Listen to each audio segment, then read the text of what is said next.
I only want to be known as the best ever. Is that too much to ask?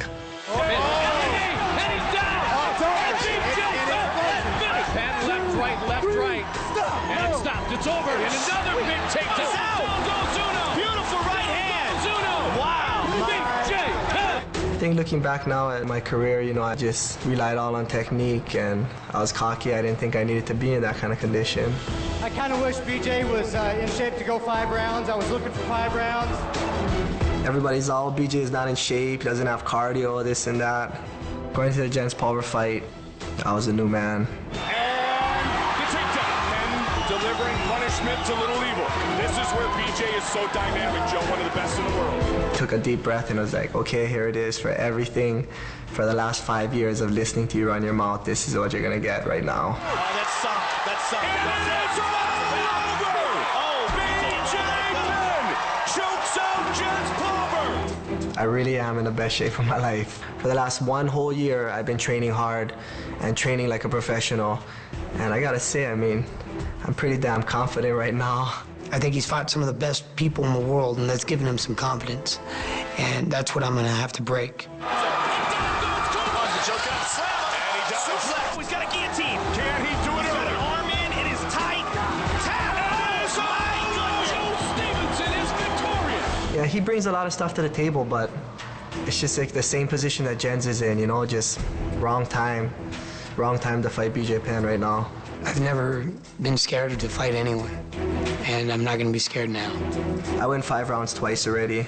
I don't know if Joe's gone 5 rounds before. BJ's fought in 5-round fights before, but he's only really went 5 rounds once. I'm in shape, man.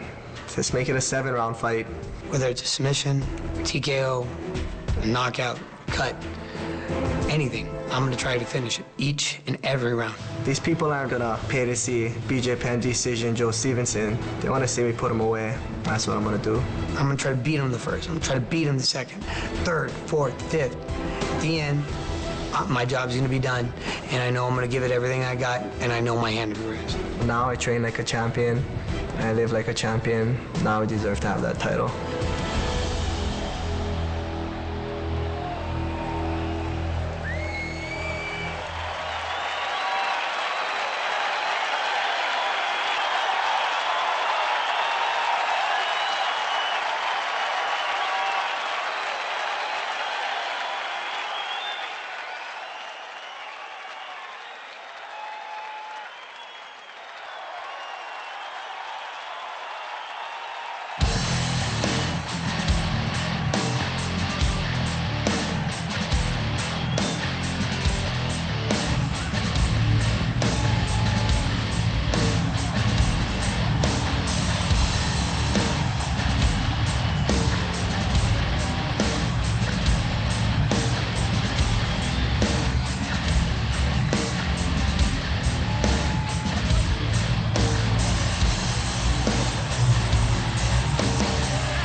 Ultimate Fighter 2 winner, as a member of Team Hughes, Joe Daddy Stevenson, just 25 years old, but the owner of 33 mixed martial arts victories, 13-1 in his last 14 fights. And, you know, very much like yourself, Sean, he's aggressive with his takedowns, and when he takes his opponent down, he's unrelentless with his ground and pound.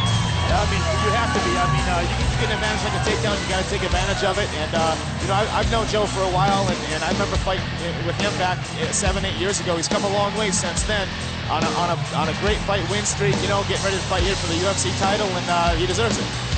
Are you surprised at all that he has done it as perhaps quickly as he has gotten to this level, this plateau? You know, I think the Ultimate Fighter's really presented a lot of opportunities for younger fighters to go out there and show what they got.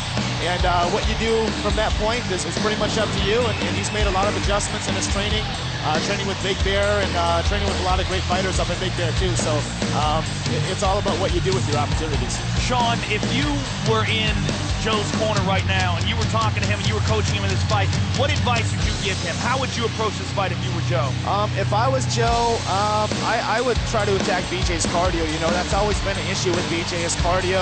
I think BJ can give anybody problems for 2 rounds. After you get past that 2 rounds, then it becomes an issue. So if I was Joe, I'd really press the pace, try to tire BJ out. This is a championship fight, Joe and Sean, scheduled for 5 5-minute rounds. Joe Daddy Stevenson trying to make his own UFC history by becoming the first Ultimate Fighter winner to win a UFC title. When the UFC did some research at London and Belfast events, the #1 traveling group of fans came from the Northeast, here in Newcastle. And for you fans, we bring to you another title fight. This one in the lightweight division. Stevenson set to go.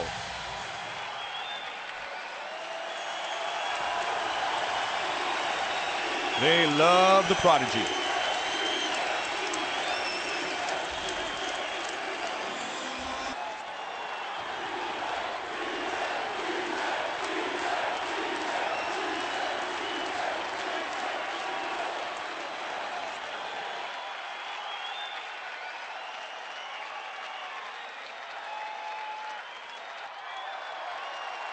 Just make this go away!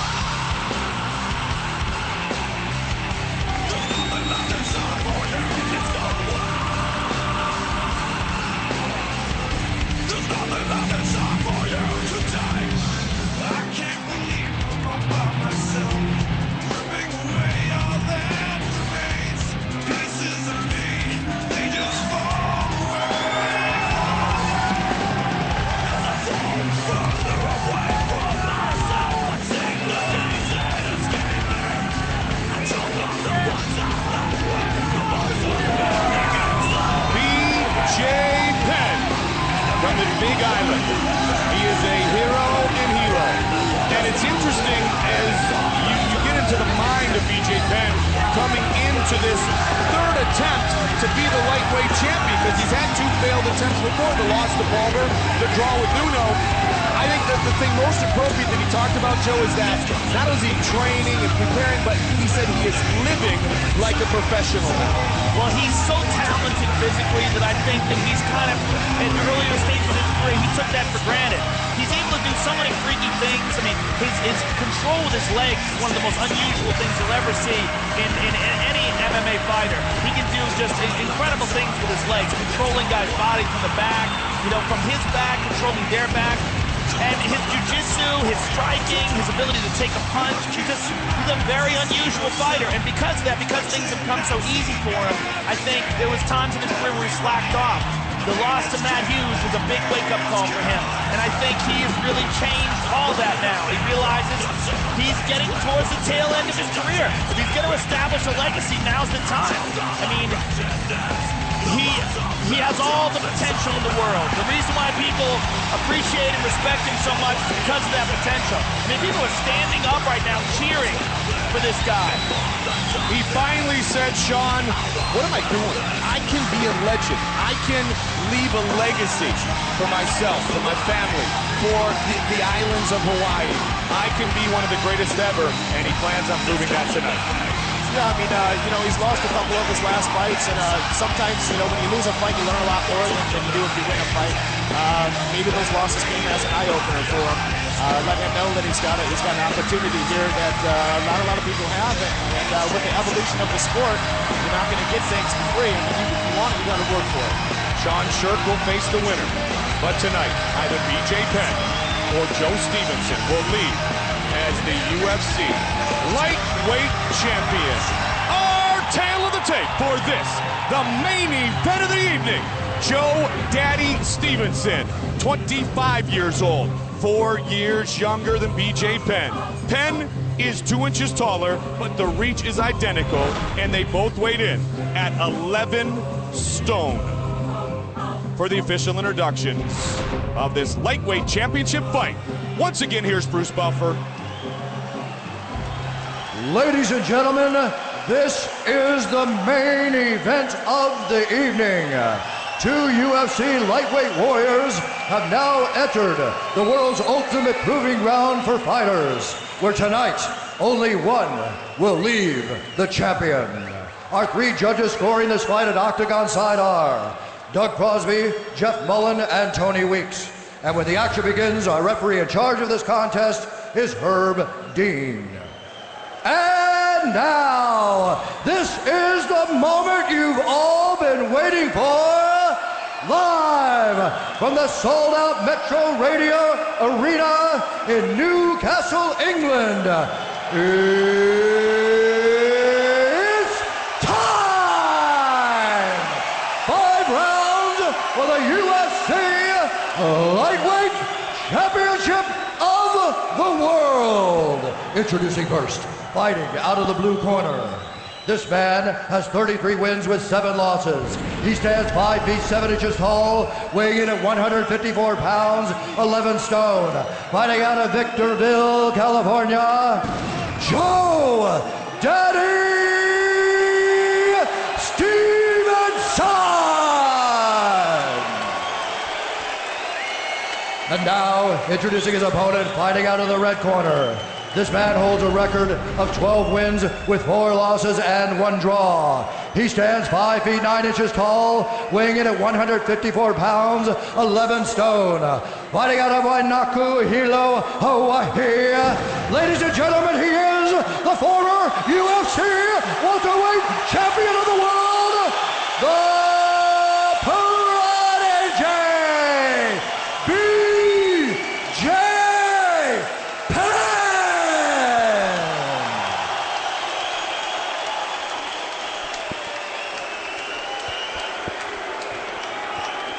All right, gentlemen, we've been over the rules.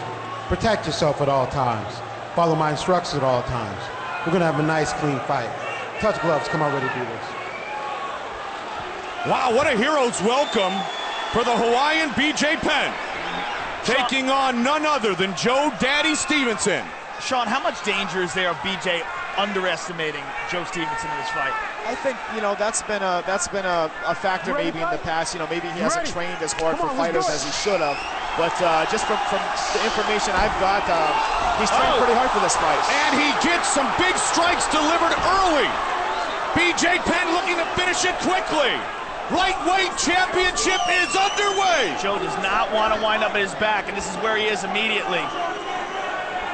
BJ Penn came storming out. Joe is a very talented fighter, very talented in jiu-jitsu, but his jiu-jitsu there's levels in jiu-jitsu, and BJ's is a notch above Joe. It's a notch above most people in the world. Sean, you have battled the best in the world. You are truly one of the best in the world. But are there sometimes things that BJ Penn does that even make you go, wow? You know, for me, I think it's that flexibility. Yeah. That's something you don't see very often, and it's something that's hard to train for. Because if you don't see that on a daily basis, it's hard to prepare for that. So the flexibility is definitely what I think separates him from most of the other fighters out there. And the ability to move those legs, not just the flexibility in them. He has movement of them like other people have movement of their arms. Mike Goldberg, Joe Rogan, former lightweight champion Sean Shirk joining us here in the broadcast booth.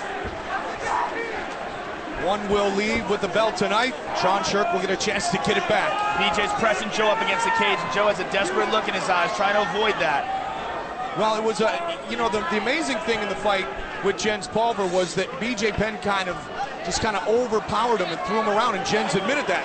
Jens goes to 145 in the WEC. He's trying to do the same here early, Sean, with Joe Stevenson. It looks like he's trying to set the pace here, trying to set it at a high rate, maybe try to tire out Joe, put some doubt in his mind. I mean, he's doing a good job here of controlling the fight and hitting and trying to take the fight away from Joe right in the beginning. So far, so good for BJ Penn. A big strike early on Stevenson. Remember, this is a title fight, a championship matchup scheduled for 5 5-minute rounds. You could just see, Joe, as this fight started, BJ Penn, you know, he'll get in great shape. He'll make the way to 155, but you could see as they were introducing him what high level of BJ's got his back. Joe rolled over. Yeah, he's got his mount now. Wow. He's got a mount. He's grapevine him. trying to overwhelm and finish Stevenson here in the first round. I was talking with Mark Lehman. I ran into Mark Lehman at the airport. We were talking about BJ's control, and he was telling us how his top game, like his control in the mount, his control when he's got your back is just really unbelievable. And until you've experienced it, it's just another level of control that BJ has. Stevenson talked earlier in the week about this being his childhood dream to be a world champion, and he's living his dream. He seemed very unfazed coming into this matchup, and he's looking to weather the early storm. Well, Joe's done a really good job so far of avoiding. I mean, he has avoided having BJ pass his guard. He got cracked there. BJ had him mounted, they had the grapevines in, and Joe got out of that situation, which is amazing in itself. He's back to that spot again. BJ's got some really heavy hands, and I think he's using those punches to kind of stifle Joe and make Joe try to roll away and make a mistake with, you know, with trying to hurt him with those punches. Penn definitely able to pass guard with relative ease here in round number 1. He's got Joe inside control here. BJ Penn gave Joe Stevenson a compliment when he said he reminds me of myself with his wrestling, his ground, and his stand-up. And it appears, as you said, Sean, he is not taking Joe Stevenson lightly. No, he's coming out, he's pressing the pace, and he's looking good. He's pretty much dominating the top position, trying to establish dominance early in the fight. Stevenson striking from the bottom there, Joe's doing a great job of avoiding, making sure that BJ doesn't get in a dominant position. Because a couple times BJ's got mount in him, BJ got side control on him, but he moved it back to guard. That's impressive. Stevenson really trying to strike from the bottom. There's not a whole lot of guys that can stop BJ once he's got into a dominant position. And Joe has done that, and he's brought it back to a much more neutral spot. Big elbow by Penn. Oh, wide open is Joe Stevenson. That elbow cut him wide open. Stevenson, you can almost, Stevenson's disgusted and upset because he's like, oh man, now I got cut. He doesn't want the fight to stop, but he is wide open. Wow. Nasty. That is one of the quickest bleeding cuts I think I've ever seen. Joe's upset, like I said, that this cut is very well going to be the end of this fight, because that is nasty. Yeah, that's like a broken fire hydrant. Depends on where that cut is. If that cut's in, it looks like it's in the middle where it could cause some problems. Well, let's see what they can do to close it up. Leon Taps immediately gets on it. Whoa, look at it dripping. Cuts on the forehead are always more bloody. They always bleed heavier. It's just a real bad spot. Sean, how do you mentally work through this if you're Stevenson, the way you did in your fight against Kenny Florian when you were cut open? Well, you know, I mean, as a fighter, with all the experience that Joe has, I'm sure he's been in this position before. So, you know, it just comes down to do, you know, how you train. You train how you fight how you train. Let's take a look at the elbow that caused the cut. There it is. And it's always the glancing elbows, isn't it? It's just a grazing elbow. Not a lot of power on that thing. It's just enough to cut out, just enough to open up a cut on Joe's forehead. And he knew it right away. Wow. They're trying to get it to stop. One of the best in the world is Leon Tabbs, working on Joe Stevenson.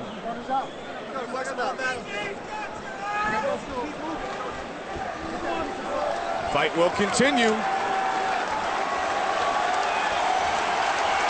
Joe Stevenson has a determined look in his eyes. This right here is why this is the greatest sport in the world today. Look at that. Dripping with blood, coming out and ready to go. Wow, and a different look in his eyes. Almost like, now you've wounded me, now you have a big problem. Well, there's a sense of urgency now. He knows there's a cut on the head. If the fight keeps going, it could cause more of a problem and make the doctor take a second look at it. Oh, big elbow by Joe Stevenson. What a picture of a warrior. Looks like that cut's in a spot in Joe's forehead where the blood is going right between his eyes. It's not going in either eye, so the doctor could see that and let this fight keep going.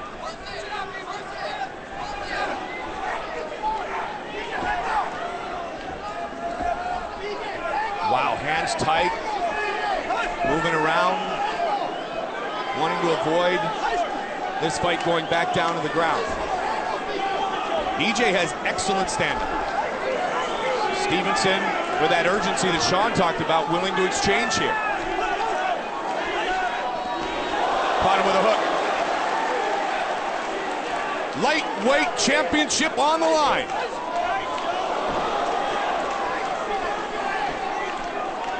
Stevenson is key-eyeing with every punch. He ate a left there. He was doing that from the ground too, Joe, in the first round. Yep. I don't think I've ever seen that from him before. Joe's boxing, to me, looks a lot more crisp than it has in the past. You got to figure with BJ's takedown defense, he must have known that this fight was going to remain on the feet for a while. Uppercut. You know, Sean, you pointed out that the blood seems to be dripping down the center of his face, if you will, and not into his eyes. And it almost appears from our angle right here that it has not impaired his vision yet. Yeah, I mean, that's something the doctor's looking at very closely right now. The blood's not going in his eyes. He can still see. You can notice he's not wiping his blood away from his eyes because it's not in his eyes. If there was a problem, now the doctor's going to look at it again, but you can see there's no blood in his eyes, so it shouldn't be a problem. And this is why, in the first round, he reacted the way he did to getting cut open, because, as you know, against Florian, you don't want to fight to stop that way if you feel fine, other than the fact you're bloodied up. You don't want to lose a fight by a cut, and you really don't want to win a fight by a cut either, and it's something that's hard to deal with, and it does send a sense of urgency if you were the one that's getting cut.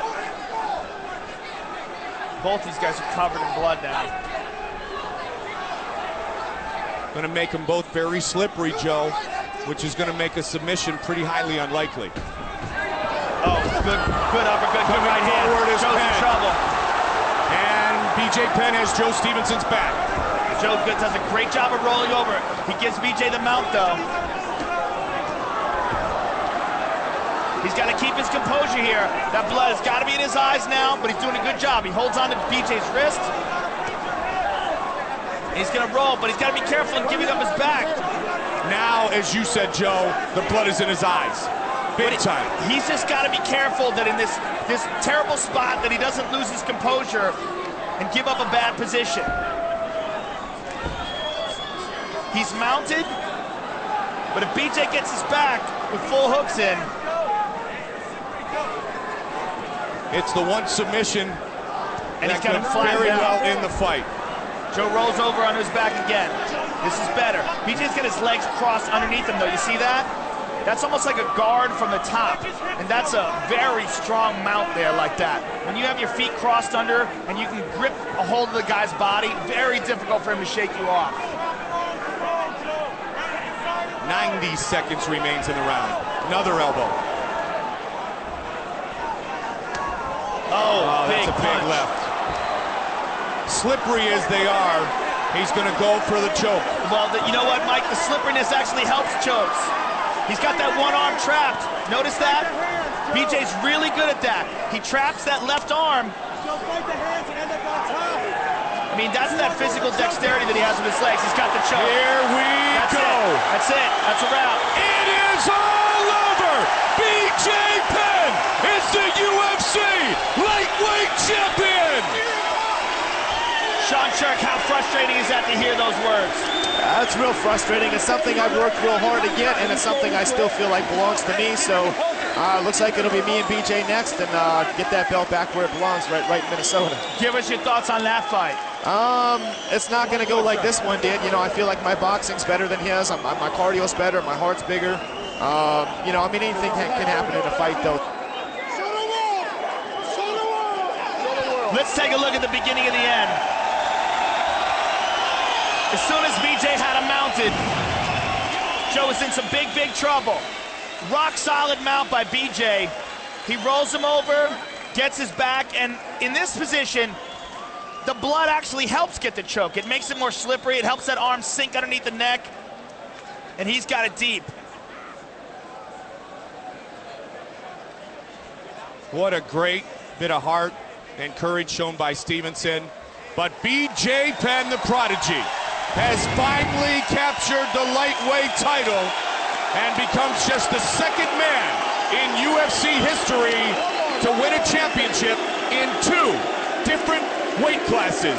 A failed attempt early against Pulver, the draw against Uno, but tonight he captures the title, Sean. Yep.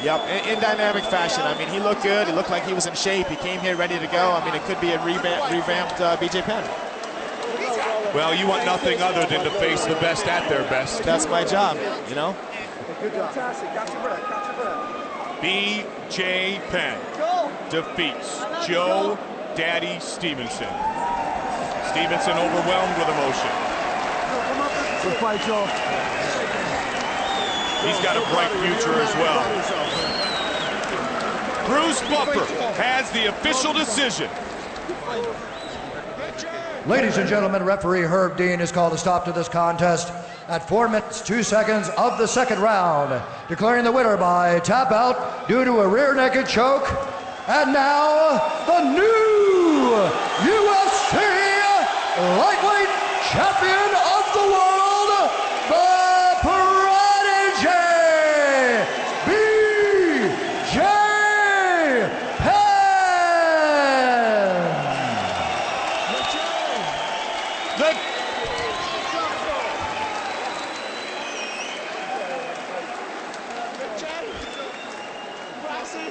All right, I'm here with only the second man in UFC history to win 2 world titles in 2 different weight classes. BJ, give us your thoughts on the fight.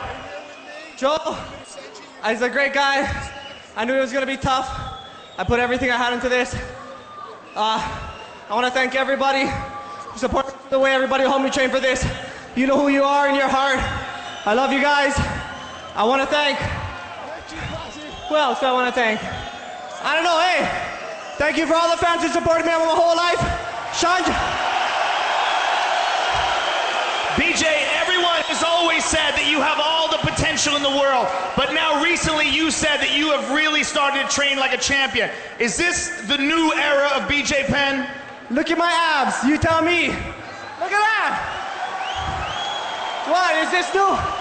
Hey, Sean Shark, you're dead?